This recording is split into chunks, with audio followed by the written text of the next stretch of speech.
Bienvenue à ce workshop intitulé La prise en charge psychosociale des victimes, l'accueil de crise. Je suis Françoise Legros, je suis psychologue de crise, je travaille chez Crise Alliance.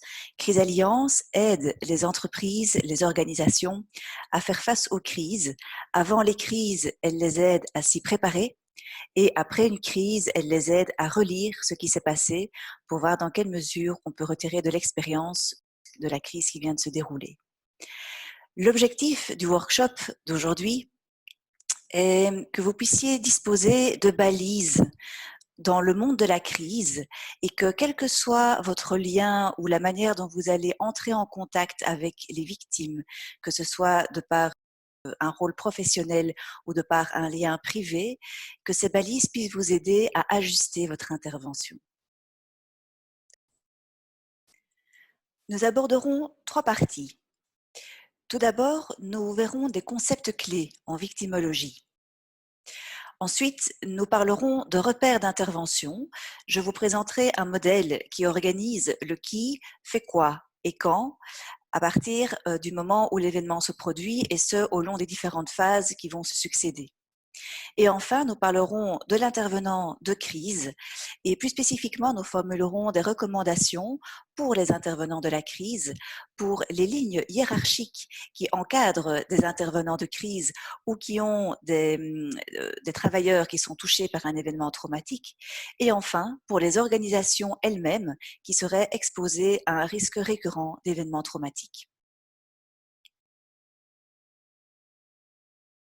Tout commence par un événement. Un événement qui habituellement peut être circonscrit dans le temps, c'est-à-dire qu'on peut savoir quand est-ce qu'il commence et quand est-ce qu'il termine. Pour la plupart des personnes qui vivront cet événement, ce sera sans doute une expérience marquante. Pour certains, ce sera une expérience choquante. C'est le cas lorsque les personnes vivront l'événement comme un événement traumatique. Regardons ensemble quelles sont les caractéristiques de cet événement traumatique. Nous voyons tout d'abord que cet événement doit être vécu comme unique. Imaginons un pompier. Pour lui, aller au feu, ce sont des interventions quotidiennes. Et puis, un jour, il y a cette intervention qui va se passer différemment, qui va l'exposer à quelque chose de différent et qui va faire que pour lui, cette intervention-là, elle est unique. Ensuite, l'événement doit être imprévu. Imaginons une personne dans un contexte de harcèlement sexuel. Au quotidien, elle vit des remarques, elle vit des réflexions, elle vit des regards. Le jour où la personne à l'origine de ces commentaires va poser un geste sur elle, va peut-être l'agresser sexuellement, ce moment-là, il sera imprévu. C'est-à-dire qu'au moment où l'événement se produit, la personne ne s'y attend pas. Nous avons tous constamment en nous un système de détection des dangers qui est constamment actif.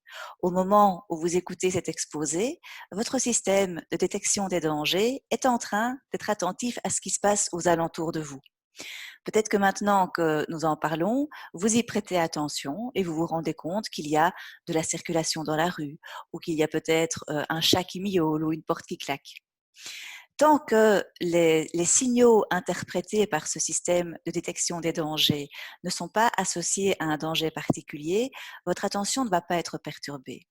Qu'est-ce qui se passe au moment où une personne vit un événement traumatique? Eh bien, ce système enregistre qu'il n'a pas été capable de la protéger contre le danger. Et donc, ça va avoir comme réaction qu'il doit renforcer sa capacité à réagir. Ceci explique, est en lien en tout cas, avec une série de symptômes qu'on peut observer dans les heures, dans les jours et dans les semaines qui suivent la survenue d'un événement traumatique chez les personnes qui le vivent. Ce phénomène est lié notamment au sentiment de perte de contrôle, au sentiment d'impuissance que nous retrouvons ici dans les caractéristiques. Pendant la durée de l'événement, la personne expérimente qu'elle n'est plus en contrôle sur la bonne ou la mauvaise issue de la situation. C'est-à-dire que, imaginons quelqu'un qui a un fusil sur la tempe, le temps où ce fusil est posé, il sait que ce qui va se passer par la suite dépend du bon vouloir de son agresseur. Nous ne sommes pas préparés psychiquement pour vivre une telle expérience. C'est un moment lors duquel la personne va faire une rencontre avec la mort, en tout cas avec son potentiel, avec la mort potentielle. Pendant une fraction de seconde au minimum, la personne doit avoir l'impression que la mort se présente. Et donc ça, c'est vraiment une caractéristique qui va faire une différence marquante entre les personnes qui vont vivre l'événement comme traumatique et ceux qui vont le vivre comme une expérience marquante. Sur base de ces caractéristiques, on peut donc convenir d'autres éléments. L'un d'eux, c'est que sur base juste de la description d'un événement, on ne dispose pas d'assez d'informations pour savoir si les personnes vont l'avoir vécu comme traumatique ou non. C'est-à-dire que plusieurs personnes peuvent avoir vécu un même événement, certains l'auront vécu de manière traumatique et d'autres pas. Si on discute avec elles, on entendra probablement dans leur discours que la différence se situe par rapport à un vécu de perte de contrôle pour certains, là où d'autres ont eu l'impression de garder le contrôle tout au long de la situation, ainsi que cet élément avec la présence de la mort qui a pu se faire à un moment donné de l'événement pour certains. Autrement dit, le traumatisme psychique n'est pas prédictible selon la gravité apparente des faits. Et donc, un événement en apparence mineur peut en fait conduire à un impact traumatique et un événement en apparence majeur ne pas y mener. L'événement qui se produit vient générer une cassure dans le temps. Il vient marquer un avant et un après. La crise qu'il génère va avoir certaines caractéristiques. Tout d'abord, cette crise va venir souligner les failles du système dans lequel elle se produit. Et donc, ces failles pouvaient être connues et alors relativement tolérées avant que l'événement se produise, mais une fois que l'événement se produit, ces failles deviennent intolérables. La crise va générer beaucoup d'énergie. Les personnes vont être prêtes à se mobiliser et vont souhaiter, la plupart du temps, se mobiliser pour que des changements, pour que des choses soient mises en place, pour que l'événement ne soit pas survenu pour rien. Prenons l'exemple de cette école où le petit Jérémy se fait renverser par une voiture devant son école en traversant et il est malheureusement décédé des suites de son accident. Il aura fallu que Jérémy décède dans ces circonstances pour que, enfin, la direction écoute le collectif de parents qui réclamaient depuis déjà plusieurs mois, voire plusieurs années, qu'une sécurité routière soit mise en place aux abords de l'école. Pour comprendre la crise qui se produit, il faut également tenir compte de notre culture, de la culture dans laquelle cette crise prend forme.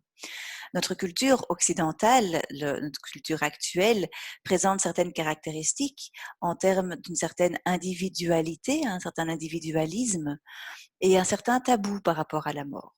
Nous sommes moins en contact avec les rituels de passage de la vie à la mort comme on pouvait l'être autrefois. Aujourd'hui, les personnes décèdent à l'hôpital ou derrière les murs de maisons de repos, par exemple. Et de tous ces changements culturels, eh bien, découle une certaine réalité, notamment un certain malaise qui peut être ressenti lorsque l'on est en contact avec une personne en souffrance, une personne endeuillée. Imaginons une collègue qui pourrait avoir perdu son mari. On va s'organiser entre collègues pour lui faire parvenir une couronne de fleurs. On va tout à fait tolérer le fait qu'elle prenne ses jours d'absence autorisés, hein, et formellement organisés en fonction du degré de parenté.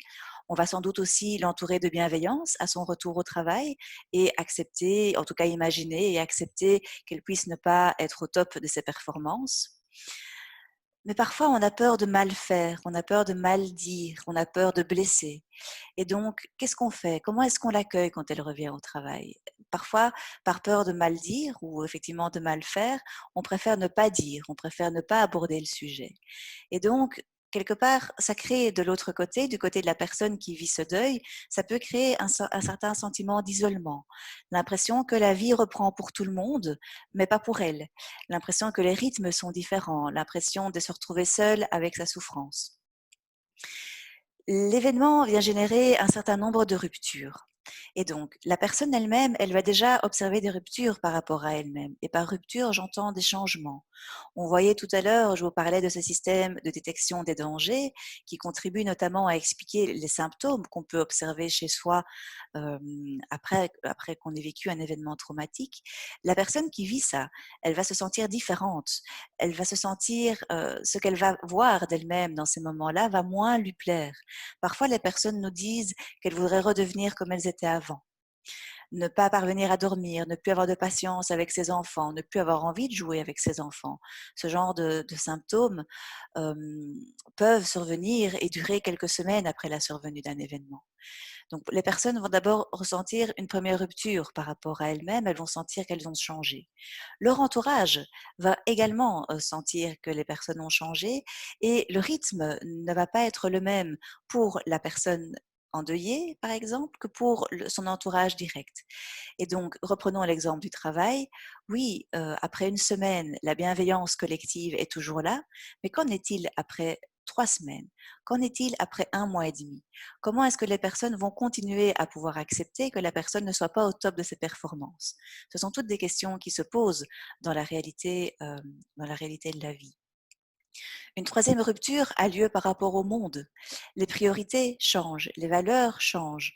L'événement a comme impact que quelque part il vient retirer des yeux une paire de lunettes un peu roses qui nous permet de voir la vie un peu moins dangereuse qu'elle n'est, avec l'impression qu'on a un peu plus de contrôle sur les événements que ce que l'on a en réalité. Mais lorsqu'on vit cet événement-là, qu'on a été pris à défaut dans notre capacité à se protéger soi-même d'un événement traumatique, cette paire de lunettes-là, elle a disparu. Et donc, ce qui se passe, c'est un peu comme si nous avions tous face à nous, depuis notre naissance, une pièce de monnaie avec deux faces. D'un côté, il y a la vie, de l'autre côté, il y a la mort. Nous savons qu'un jour, nous allons mourir. Lorsque un événement traumatique se produit, la pièce, elle se retourne. Et donc, la personne, elle sait qu'elle est en vie, mais ce qu'elle voit, c'est la mort. Et tout le travail de reconstruction consiste à retourner à nouveau cette pièce pour que la personne n'ait plus un sentiment de survie, mais qu'elle puisse retrouver un sentiment d'être en vie. La crise va avoir un impact à différents niveaux. En réalité, aux différents niveaux que vous voyez ici sur le schéma, qui est repris de Jacques Ardoineau. Nous voyons ici les différents niveaux qui découpent un système. Et donc, je vais l'appliquer directement à l'exemple de Jérémie dont je parlais tout de suite. Imaginons ce jeune enfant qui décède des suites d'un accident de voiture devant son école. La lecture de la crise que cet événement va générer sur base de ce schéma pourrait nous aider à nous poser une série de questions. Au niveau individuel, quelles sont toutes les personnes qui vont pouvoir avoir un impact de cette situation? Nous pensons à la sœur de Jérémie, à son meilleur ami, à sa maman, à son institutrice. Il y a comme ça une série de personnes qui vont être touchées par les événements et l'impact que l'événement va avoir sur elles dépend évidemment de beaucoup de choses, de son âge, de son genre, de sa relation avec la personne décédée, etc., etc. Ensuite, l'événement va avoir des impacts sur un niveau relationnel, c'est-à-dire entre des binômes de personnes. On pourrait s'imaginer ou se demander quel impact pourrait avoir cet événement sur les parents de Jérémie, ou entre son père et son institutrice, ou entre sa sœur et la meilleure amie de sa sœur, ou entre deux amis de la classe de Jérémie. Donc là aussi, l'impact va être différent en fonction des réalités du binôme en question. Le niveau d'impact supérieur, ce sont les groupes, tous les groupes qui peuvent être impactés par cet événement.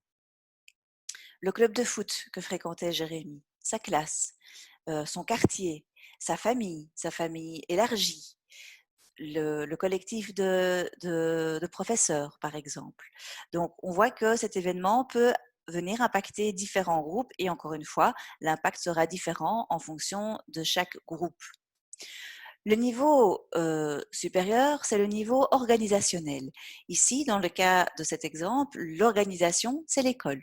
Donc, quel impact va pouvoir avoir cet événement sur l'école? Un des impacts pourrait être que l'école se voit contrainte ou soucieuse de mettre en place une sécurité routière aux abords de l'école. Ensuite, il y a le niveau institutionnel. Là, on serait au niveau des ministères, au niveau de ceux qui coordonnent les règles de l'enseignement, par exemple. Et donc, de voir dans quelle mesure cet événement pourrait remonter aussi haut et avoir des répercussions telles qu'il soit décrété dorénavant qu'aux abords de toutes les écoles, il y ait un passage clouté qui soit dessiné et qu'il y ait une sécurité routière qui soit assurée par un policier. Au niveau de l'historicité, ce niveau tient compte du contexte historique dans lequel l'événement se produit. Ce ne sera pas le même impact probablement si cet accident se produit, j'ai envie de dire, pour la première fois, c'est-à-dire que c'est un premier fait divers de cette nature qui se produit, ou si justement, il y a 2 semaines, l'école d'à côté a vécu un événement similaire et que déjà le collectif de parents s'était mobilisé. Il faut imaginer l'événement à l'image d'une pierre qu'on va jeter à l'eau. Et donc, une petite pierre va générer des petites vagues, une grosse pierre, des grosses vagues. Au plus les vagues sont fortes, au plus il y a des chances que des impacts se fassent sentir au niveau supérieur. Ce genre de schéma nous permet de travailler un concept que nous utilisons en intervention de crise et qui s'appelle la constitution des groupes cibles. C'est-à-dire qu'on sait que les impacts vont être similaires au sein d'un même groupe cible, donc pour les personnes qui font partie d'un même groupe cible. Et donc, une des choses qu'on met en place au moment d'intervenir, en préparation d'une intervention, c'est d'identifier tous les groupes cibles potentiellement touchés par un événement pour n'oublier personne et pour anticiper une intervention qui soit appropriée aux besoins de chacun de ces groupes. Ce tableau propose une autre classification des personnes victimes qui nous aide également à constituer des groupes cibles en fonction, par exemple, que les personnes aient été impliquées directement dans l'événement ou indirectement. Impliquées directement, ça impliquerait qu'elles aient vécu l'événement de manière sensorielle et émotionnelle, alors que de manière indirecte, ce sont des personnes qui n'étaient pas sur place au moment de l'événement, mais ce sont des personnes qui ont un lien affectif avec des personnes qui elles, étaient sur place. Une autre notion que nous voyons dans ce tableau, sur laquelle j'attire votre attention, c'est la notion de victimisation.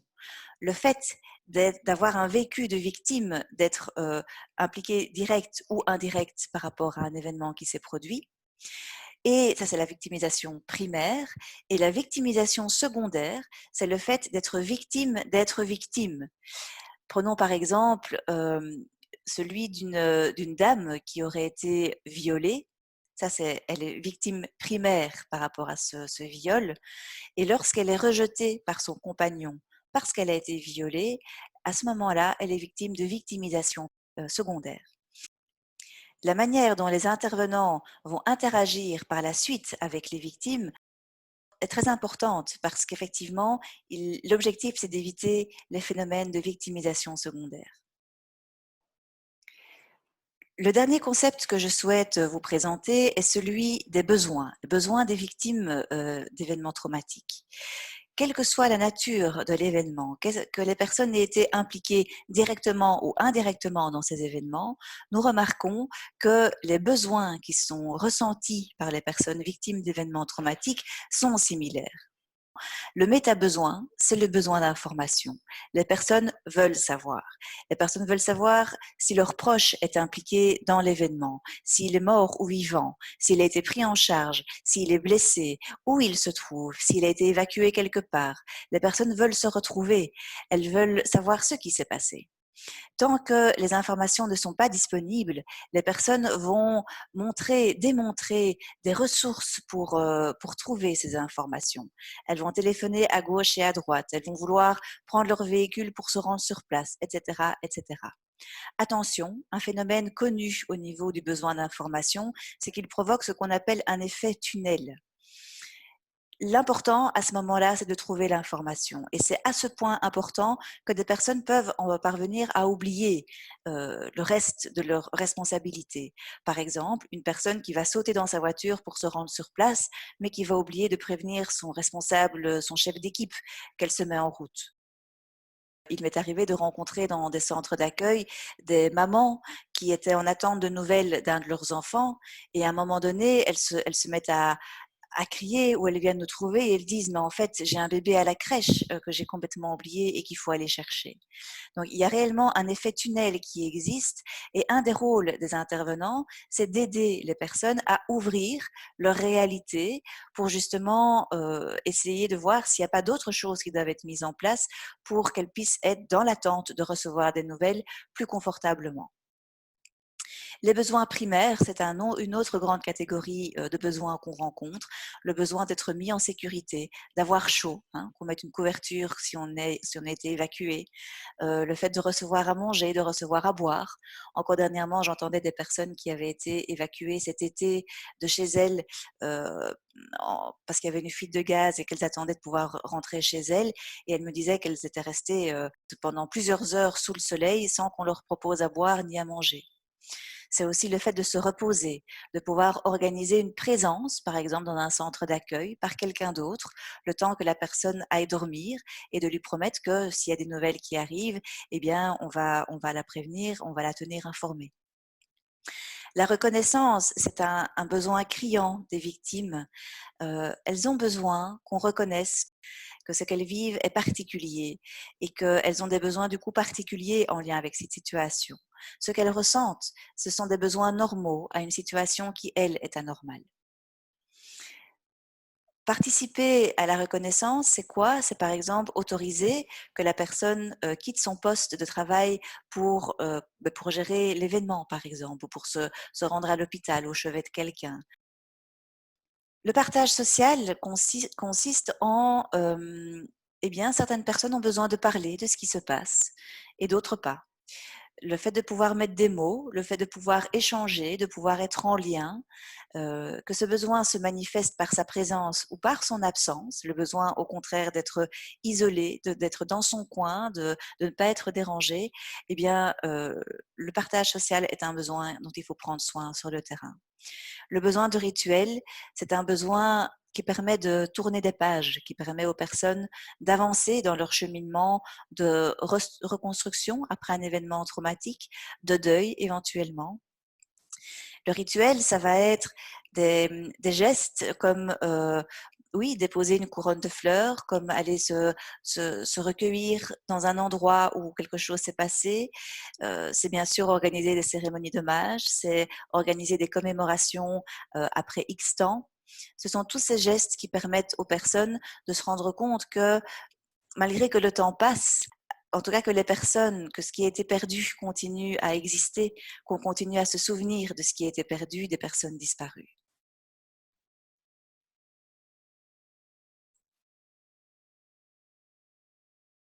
Je vais maintenant vous proposer un modèle pour vous donner quelques repères d'intervention, un modèle organisateur de l'intervention après un événement traumatique. Le modèle que vous voyez apparaître se compose de différents éléments.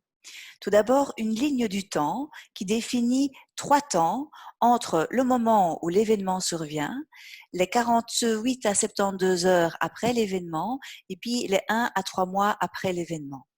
Ces repères temporels définissent comme 3 grandes phases qui se succèdent dans le temps. Un deuxième élément, c'est ce triangle bleu sur pointe qui représente quant à lui le collectif des victimes et il représente l'idée suivante, le fait que chaque intervention, à chaque phase, est préventive de la suivante. Et donc, au plus les personnes ont reçu dans un premier moment une intervention pertinente par rapport à leurs besoins, au moins nombreuses sont celles qui vont avoir besoin dans un deuxième temps d'une intervention. Et parmi celles-ci, celles qui auront reçu une intervention pertinente en accord avec leurs besoins, eh bien, au moins d'entre elles vont nécessiter une intervention dans un troisième temps. Nous voyons 4 colonnes qui définissent le type d'intervention, l'objet d'intervention, l'approche et les intervenants. Si nous prenions la première ligne, donc celle qui est définie depuis la fin de l'événement jusqu'aux 48-72 premières heures, nous voyons que c'est la phase propice pour mener ce qu'on appelle l'intervention psychosociale. Cette intervention va avoir comme objectif de se centrer uniquement sur les besoins psychosociaux des victimes et d'y répondre, les besoins que nous venons de voir tout de suite. L'approche est effectivement collective avant d'être individuelle. Rappelez-vous, on a dit tout à l'heure qu'au sein d'un même groupe cible, nous savons que les mêmes besoins vont se présenter. Et donc, imaginons que nous sommes dans un centre d'accueil et que nous organisons la distribution de nourriture qui va avoir lieu. Ça va être plus facile de monter sur une table, de prendre un parlophone et d'attirer l'attention de tout le monde pour donner l'information que de passer petit groupe par petit groupe pour donner l'information. Donc, dans l'intervention psychosociale, l'approche est d'abord collective avant d'être individuelle. Les personnes qui réalisent cette intervention sont des intervenants qui ont été formés à l'intervention psychosociale. Ils peuvent être internes ou externes au système touché. En quoi consiste la formation à l'intervention psychosociale? Eh bien, c'est de voir un petit peu plus en détail les différents concepts de base qu'on a vus ensemble, de pouvoir être habilité à identifier les groupes cibles et à anticiper et à sonder les besoins psychosociaux qui peuvent se présenter au sein de chacun d'entre eux et d'imaginer, d'anticiper, d'organiser une intervention en pertinence par rapport à ces différents besoins.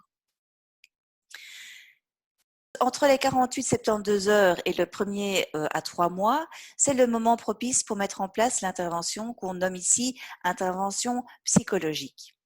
L'objectif de cette intervention, c'est de se centrer sur les souffrances que l'événement aura générées, sur les pertes, sur les deuils qui ont été générés par tout cet événement. Ici, l'attention peut être ou collective ou individuelle selon que la demande émane d'un groupe ou d'un individu. C'est par exemple dans cette étape qu'on va mettre en place les debriefings. L'approche, donc, peut être individuelle ou collective. Les personnes requises pour mener cette intervention sont des personnes formées à la victimologie. Alors, j'attire votre attention sur l'élément suivant. Les repères temporels doivent être entendus de manière flexible. Un repère, en tout cas, qu'il est important d'avoir à l'esprit, c'est que s'il y a eu décès, il faut attendre que la cérémonie d'hommage ait pu avoir lieu pour mettre en place l'intervention psychologique. Le troisième temps est celui de l'intervention psychothérapeutique. À ce moment, on va se centrer sur les symptômes, j'ai envie de dire les symptômes résiduels des personnes qui sont à ce point présents qu'ils handicapent le quotidien de la personne. Nous parlions tout à l'heure de symptômes qui vont probablement se présenter chez un bon nombre de personnes qui ont vécu un événement traumatique. Les symptômes vont se faire sentir pendant 4 à 6 semaines après l'événement. Pendant toute cette durée, nous sommes face à des réactions normales suite à un événement qui, lui, est anormal. Les symptômes qui vont être pris en charge ici, dans cette troisième phase, sont ceux qui ne vont pas suivre l'évolution normale, à savoir une diminution dans le temps, mais des personnes chez qui on va observer, par exemple, une chronicité de la difficulté. Une personne qui, au départ, n'était plus capable de monter dans le train parce que c'était dans un train qu'elle s'était fait agresser, et après quelque temps, elle n'est plus capable de sortir de chez elle de peur de se faire agresser dans la rue. Donc, une chronicité du symptôme ou une intensité à ce point forte que le symptôme handicape de manière significative le quotidien de la personne. Et donc, pour ces personnes-là, effectivement, une intervention psychothérapeutique peut être indiquée et celle-ci est à mener par des professionnels de la santé mentale. L'approche de cette intervention est individuelle. Ce schéma peut faire office d'aide à penser, que ce soit pour des équipes d'intervenants de crise ou pour des organisations qui seraient exposées au risque de vivre des événements traumatiques. Pour les intervenants de crise, ce schéma aide à penser les limites de son intervention.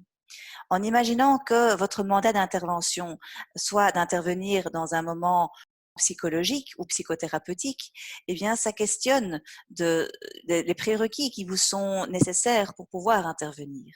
Vérifiez ce qui a été fait avant, en amont de votre intervention, avant que votre intervention puisse elle-même prendre place. Ça permet aussi de penser les relais, d'identifier d'autres services qui peuvent être identifiés comme relais de vos interventions. Pour les organisations qui vivent le risque d'événements traumatiques, ce schéma permet de penser, de se questionner sur les ressources à notre disposition pour faire face aux événements traumatiques. Que disposons-nous en interne et en externe comme ressources le jour où un événement traumatique se produit? A-t-on en interne des personnes qui possèdent des compétences d'intervention psychosociale? Savons-nous où faire appel à ces compétences? Disposons-nous de relais pour mettre en place des interventions psychologiques, voire psychothérapeutiques?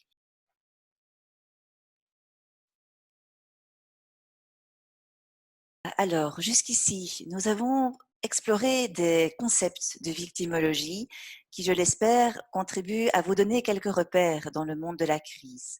Nous avons ensuite parcouru un modèle qui propose une organisation de l'intervention dans les 3 temps que l'on sait qui se succèdent après l'apparition d'un événement traumatique.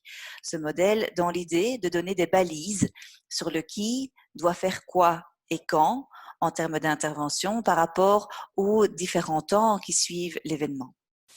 Je terminerai cet exposé en parlant de l'intervenant de crise. Et je commencerai par vous raconter de manière imagée une petite histoire qui est une histoire vraie qui s'est passée il y a quelques années maintenant en Finlande. Je vous laisse découvrir cette histoire. C'est l'histoire d'une petite voiture blanche qui tombe à l'eau. Et on a appelé un intervenant pour sortir la voiture de l'eau, pour l'aider. Mais patatras, l'intervenant tombe à l'eau. Alors on a appelé le super intervenant pour aider d'abord à récupérer le premier intervenant et ensuite la voiture. Et patatras, le super intervenant tombe aussi à l'eau.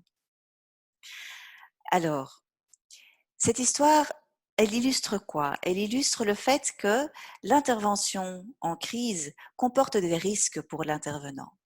Des risques qui sont connus, qui sont étayés dans la littérature, qui prennent différents noms.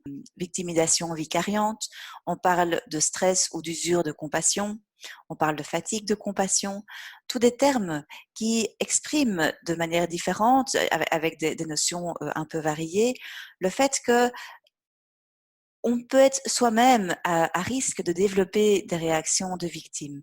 L'intervention de crise, c'est quelque chose qui ne s'improvise pas. Et même si les personnes sont préparées et même si les personnes sont formées à intervenir, il est important de prendre soin d'elles et de s'assurer qu'un filet de soins suffisant soit mis en place pour prendre soin aussi de celui qui intervient. Voici un tableau qui propose des recommandations, une liste qui n'est absolument pas exhaustive et qui vise à prendre soin de celui qui intervient. Que pouvons-nous préconiser pour les intervenants eux-mêmes? Effectivement, le fait d'être formé à l'intervention psychosociale.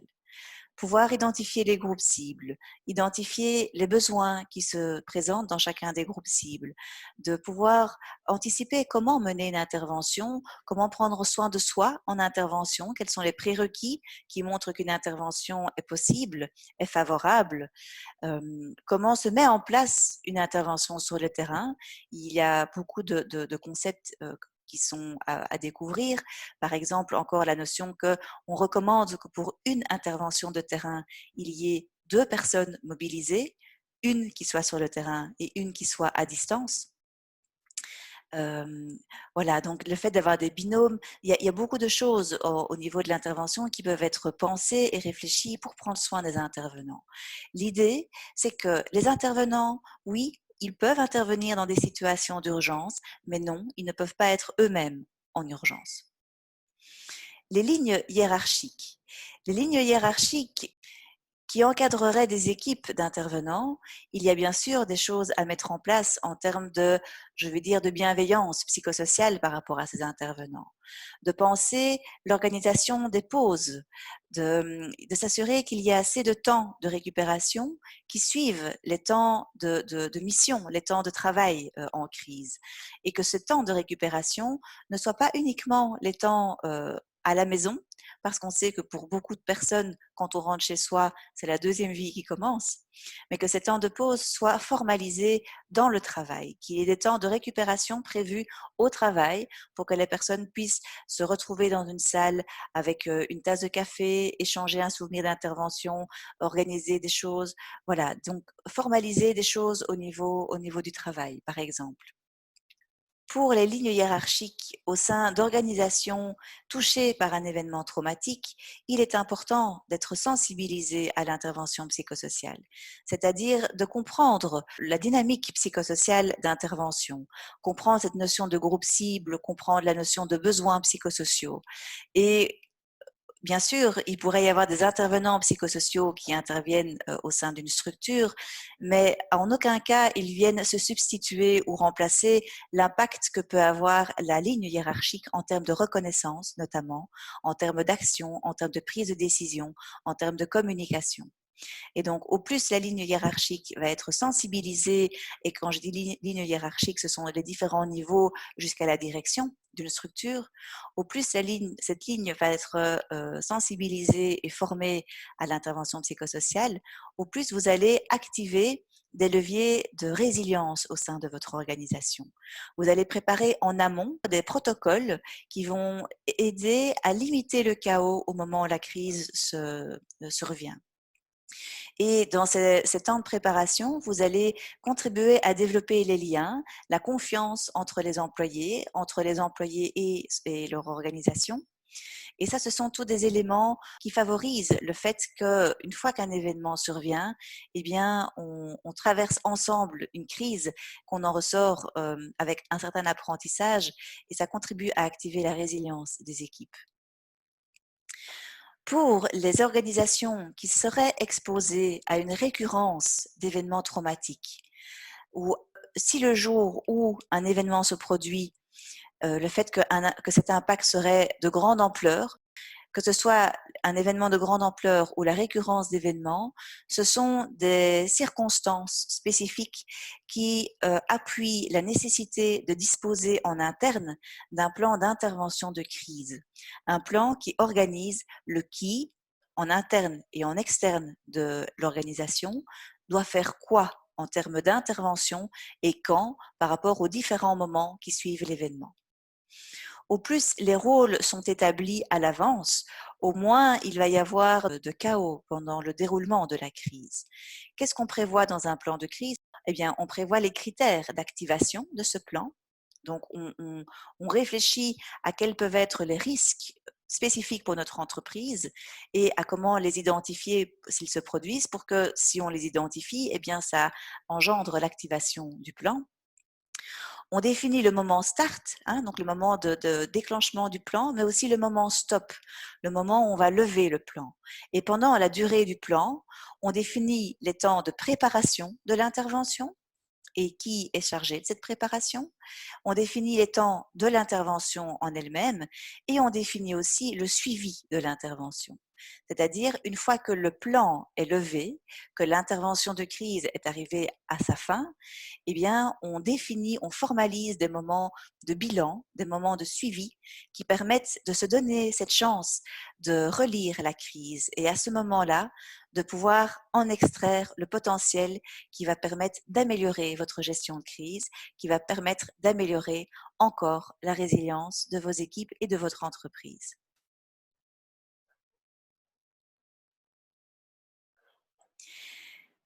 Il y aurait bien sûr beaucoup de choses qui pourraient encore être dites par rapport à cette intervention psychosociale, par rapport à la crise, à la gestion de crise. Je vous remercie pour votre attention. N'hésitez pas à contacter nos services pour toute question complémentaire ou toute demande d'information par rapport à nos activités. Au revoir.